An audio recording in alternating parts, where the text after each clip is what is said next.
If max performance is what you want on the tracks of Forza Motorsport, there is no way around the tuning menu.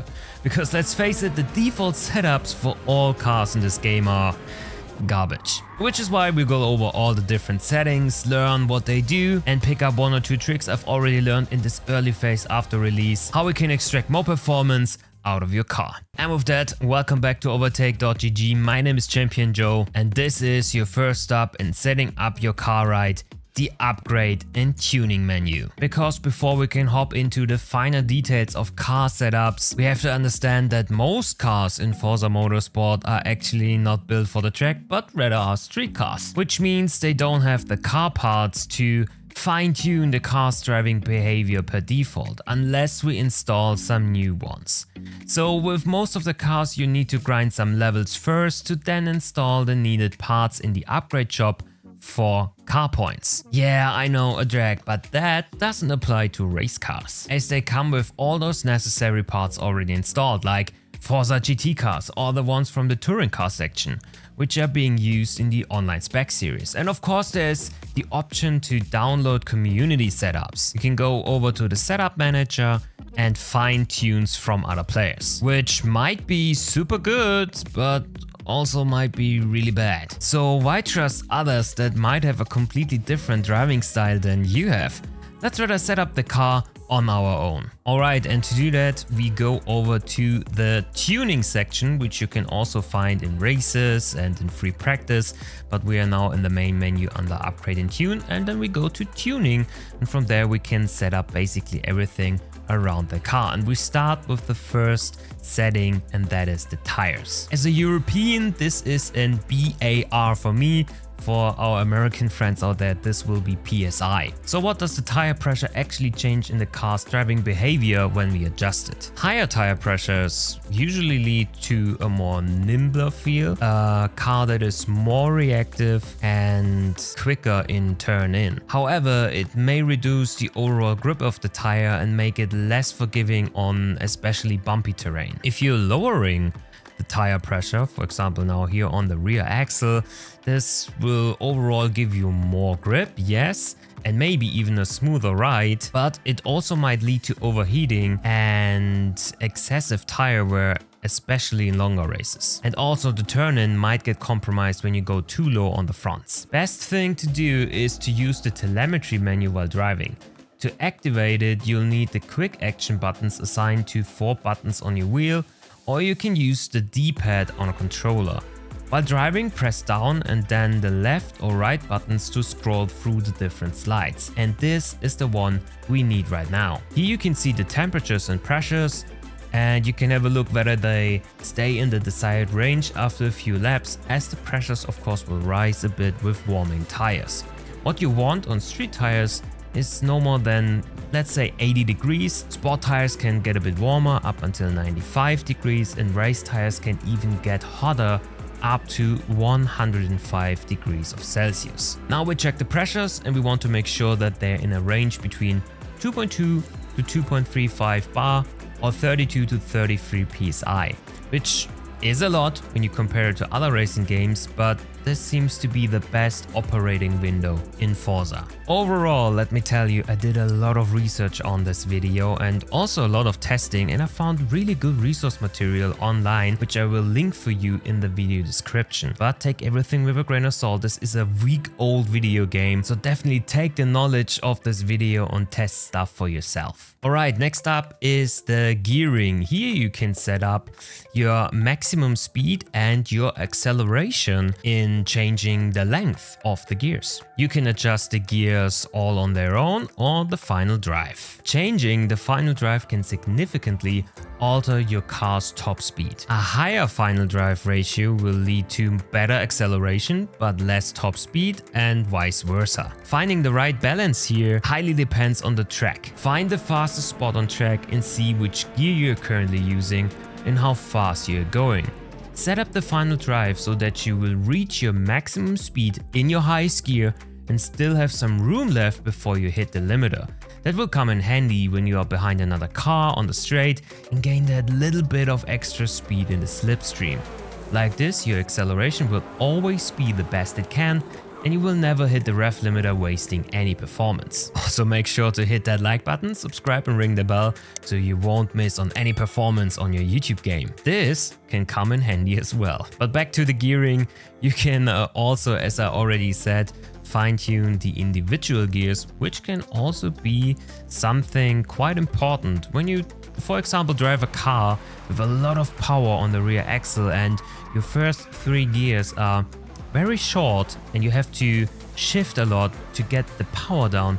Then adjusting the first, second and third gear can help you with that. Just make the gears a little bit longer and you have more time to get the power down. Also, sometimes you come in situations where you have to shift up just before a braking point, which can unsettle the car and gets you out of the rhythm of braking, shifting down when you just shifted up. Take that 1 gear you're currently in that is a bit too short, make it a bit longer, adjust the other gears accordingly and you might be good to go. Next is the alignment adjustment, and this features a lot of really important points we have to learn now. So what is camber, what is toe and what is the front caster? How do we tune them to our advantage? Let's start with the camber.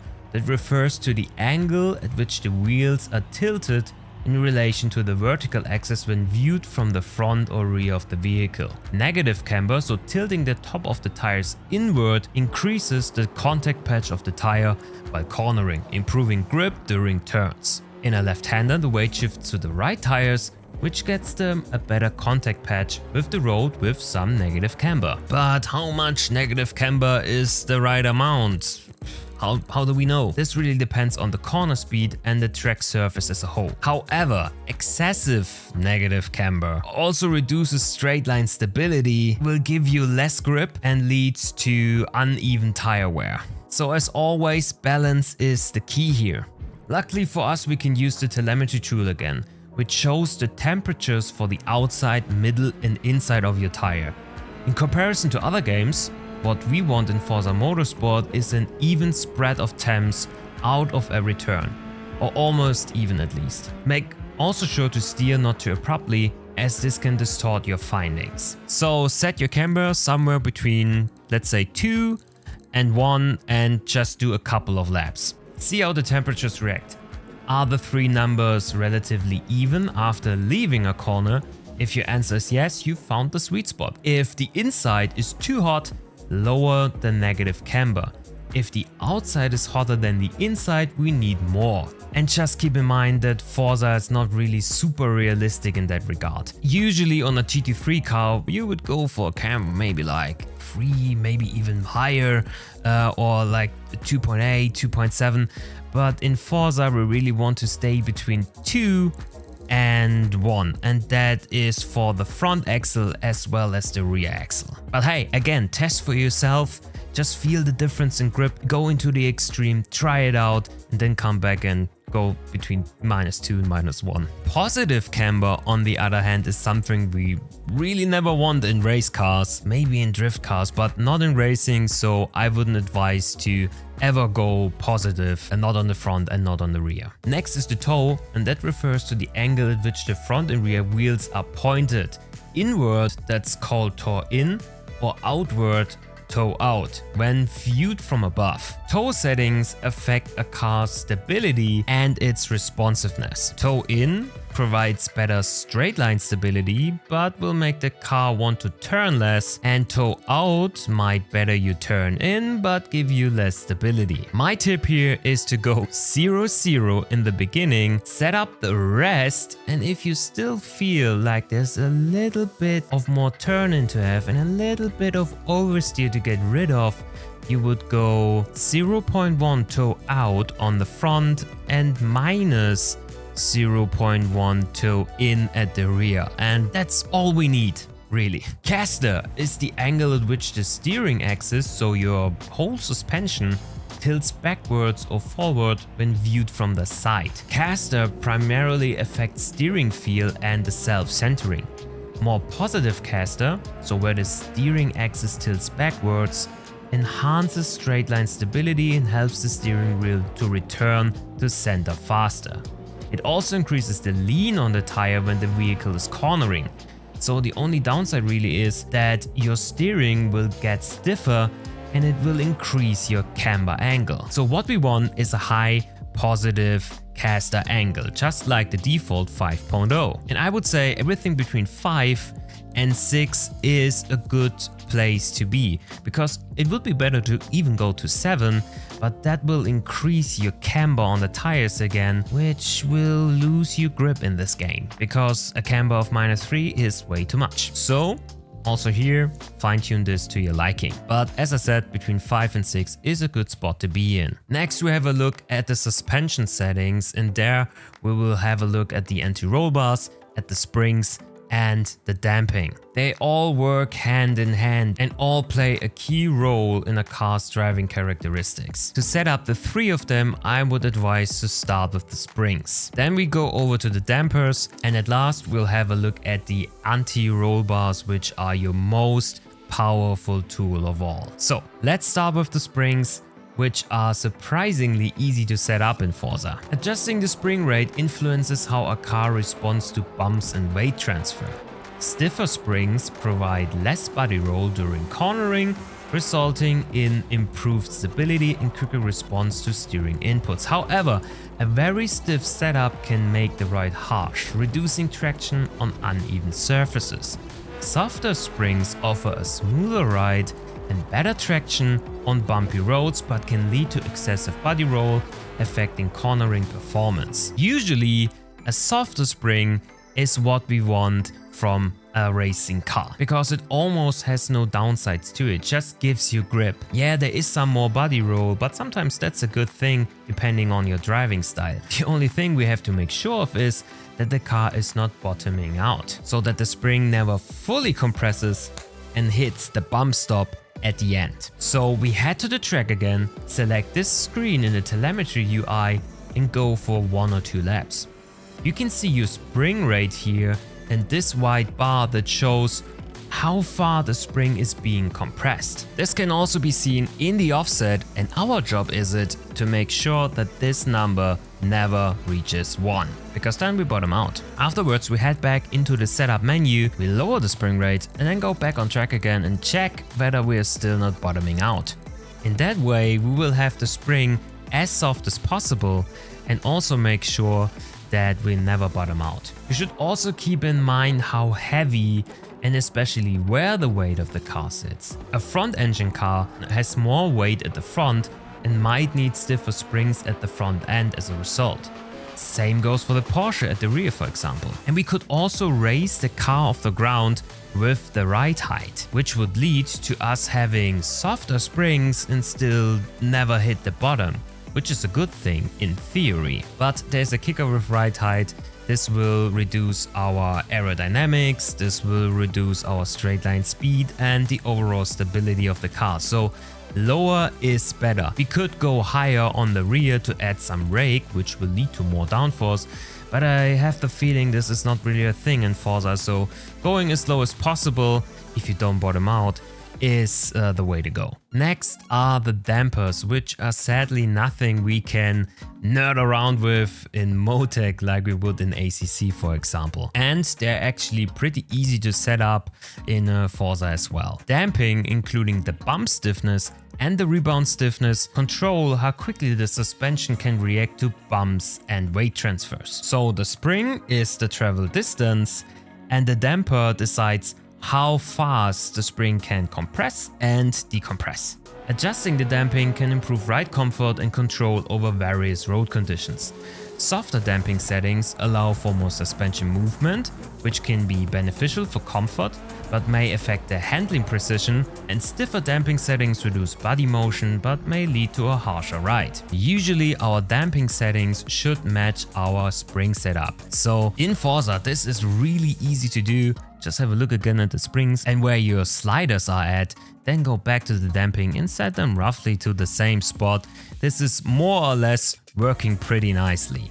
And when we talk about the rebound, it usually should be 1/3 more than the bump stiffness. So for example, if we set it to 4 at the bump stiffness, we should go to 6 at the rebound, so that it is like, this is the full value and the bump stiffness is 2/3 of it. Makes sense, right? But that doesn't mean that we have found the perfect spring and damping settings. What we definitely still have to do is set up the rest according to this video and then go out for a drive. And if you have the feeling of the car is too bouncy, there's too much happening while driving, then we maybe should go for a bit stiffer spring and stiffer damping settings and just adjust both of them bit by bit. But let's move on to our bread and butter when it comes to unwanted driving characteristics, the anti-rollbar.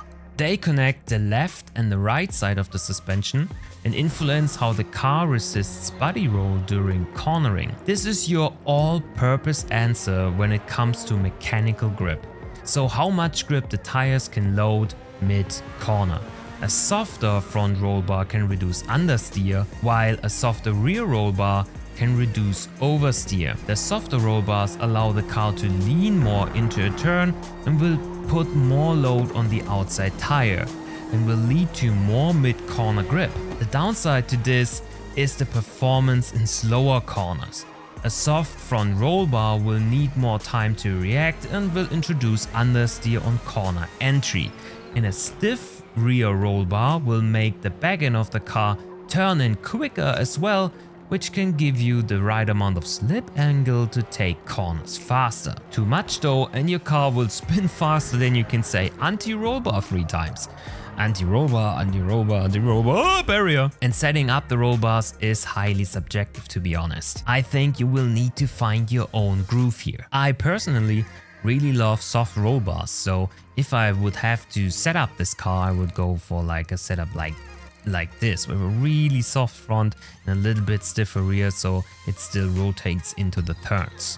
But as I said, you have to find your balance. This gives me a lot of confidence to push to the limit, but others like to fight their rear end and have this extra bit of slip in every corner, which is making them really fast on track. So find your groove, find your setting, and keep on adjusting to get rid of understeer, oversteer, and find your balance. Now we come to something which is new to Forza Motorsport and that I haven't seen in any other racing game, the suspension geometry. The roll center height offset seems to be a roll bar-esque setting that influences the car more on entry and exit rather than the mid-corner. So a bit higher settings, like 1 centimeter, on the front here can increase the responsiveness at the turn-in. Same goes for the rear, but higher settings will lead to a more reactive rear leading to oversteer, so be careful with that, because this will give you actually more power on the rear on exit as well. So reducing this like to -1 in wet weather racing might save you from one or the other spin. And then there's the anti-geometry percent. This setting is kind of unnecessary in my eyes. This influences how far the car leans to the front under braking and to the rear under acceleration. Car behavior you would usually fine-tune with the springs and the dampers. But it's kinda like a roll bar for front to rear axle movement, so yeah, why not use it when it's there, right? Higher settings can help the car stabilize under braking and acceleration and help move faster between the phases, so like going from the braking phase to the rolling phase to the acceleration phase will happen faster if the car's not moving that much. But it will also decrease the load that is on the front axle on braking and the rear axle on acceleration, which will lead to having less grip on the front axle while braking and trail braking into a turn, and also on the acceleration out of the turn, which will maybe lead to some heavy oversteer out of the corner. So adjust with care. What the roll bars are for medium speed corners is the Aero for high speed stuff. Adding a higher wheel angle, or kilograms like it is here in Forza, will add more downforce to the front or to the rear. And more downforce means the car gets pushed down more, leading to more grip. So increasing the wheel angle at the front can lead to less understeer. will introduce some oversteer, but it will generally give you more grip on the front axle. And adding more downforce to the rear will give you grip on the rear axle in fast turns so that you are not spinning out in those high-speed corners on Spa, for example. But of course, more rear angle will also lead to more understeer at the front. So the balance is the key again. And there's another super important aspect which leads us to not go full ham on downforce, and that is more wing always means more drag, which will lower your top speed, and that massively. Especially in Forza Motorsport, this will ruin your online races big time. Yes, there are a lot of benefits when driving with higher wing settings in Forza Motorsport. Traction will increase massively, and your confidence in the car will be higher to push to the limit. But you lose time on the straights, where skill is basically not needed. So you can choose here. You can either struggle a bit in the corners on tracks where maybe your opponent has a hard time overtaking you anyhow and be super quick on the straights and get like 5 or 6 tenths back. Or you can go for higher settings and nail every corner perfect, be stuck behind your opponents and then fall behind again on the straight. Choose wisely. In my testing, I found that lower settings are way better in the online racing, and overall you achieve better lap times with it. At least that's what I found. And then I would also advise to keep the sliders relatively close to each other, so like it builds a straight line here, because if you go heavy on one side of the car, like on the front or on the rear, you will really mess up the balance of everything. I mean, when you found a good spot to be in, like between control and speed on the straights, you can start fine-tuning a bit for the higher speed stuff. So if you're still struggling in that one really fast turn with the rear stepping out, then give it a bit more grip on the rear axle with more downforce. And if you're struggling with understeer in the faster corners and you're always drifting wide onto the grass maybe, then give it a bit more wing on the front and adjust from there. Next are the brake settings, where you can find the brake balance and the brake pressure. In other games, I would say everything between 70 and maybe 52 is alright. In this game, I would say the maximum you should go is 55, and I would even advise go 48, 49, maybe even 47 to maximize your braking, which isn't really realistic, but is what worked best for me. So what this does is it actually shows you how much, so which percentage of the braking force is shifted to the front axle, because usually you don't want the rears to lock up, because if your rear brakes lock up, so you brake too much, they lock, the tire stands still, your car will fly off to the moon. And if your front axle locks up, it just goes in a straight line, which is much safer. But as I said, in this game, 48, 47 is really the sweet spot, and you don't have to fear a real lockup really. And the braking pressure, highly subjective. If you lock up a whole lot, which I doubt, especially if you drive with ABS, this is basically not happening. But if you lock up a lot, you can lower the braking pressure, so you can hit harder into the brake without locking up. But I would advise just leave it at 100 and learn how to brake. Our second to last page is the differential settings. It allows the wheels on the same axle to rotate in different speeds, providing several essential functions. When a car turns, the outer wheel has to travel a longer distance than the inner wheel. Without a differential, this speed difference would cause tire scrubbing, stress on the drivetrain, and difficulties in the turning itself. In Forza, we can set the diff between an open diff, which would be 0%, and a locked or closed diff, which is 100%. On an open diff, the tires are allowed to go on their own speed and rotate freely. On a locked diff, they always move in the same speed and are locked to the same speed. The problem with open diffs is that we will lose traction under power, as all the force will go to the tire that spins the easiest. In a corner, that's the inside tire that will start to spin as it has not enough grip to transmit the force on its own. It needs the other tire. That sounds super complicated, especially with the graphics you just saw, but it's actually super easy to set up in Forza. We have a slider for acceleration and for deceleration, and for different types of cars there's a sweet spot which you can find easily. For rear-wheel drive cars, so like the most Forza GT cars, this would be between 40 and 60 at the high end. And for deceleration, it's between 20 and 40.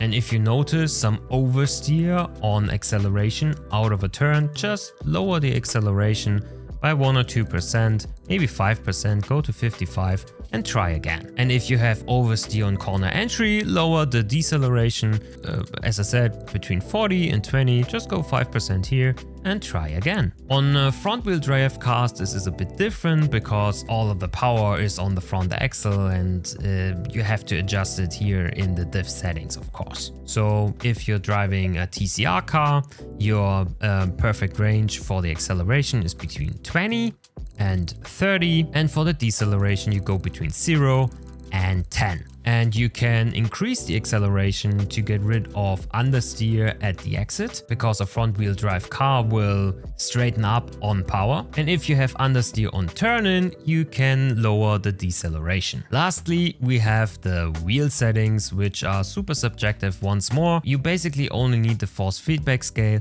Set it to whatever you feel more comfortable with. This is like the setting we find in the options menu in the FFB settings to set up the strength of your steering. So if you're driving a car and you can't feel anything, go to maybe 110, 120%. Try it again. If it's too stiff, lower it again, and vice versa. So if the force feedback is way too stiff, but on other cars it would be alright or even fine, you can lower it in the specific tuning menu to 90 or maybe 80. The steering lock you should always leave at 100%. This will change the amount of steering that is necessary, so you can make your steering more snappy with the slider, but I don't think that's really necessary, so just leave it at 100%, and if you need another steering angle, use your wheels driver basically. I also found an app that apparently can help with setting up cars in Forza. They promise to cut back on trial and error quite a bit, and that you can just go through the app and afterwards you have an almost perfect setup for your driving style. But I haven't tried it yet. I used some of their information on their website for this guide and I think that was great. So should I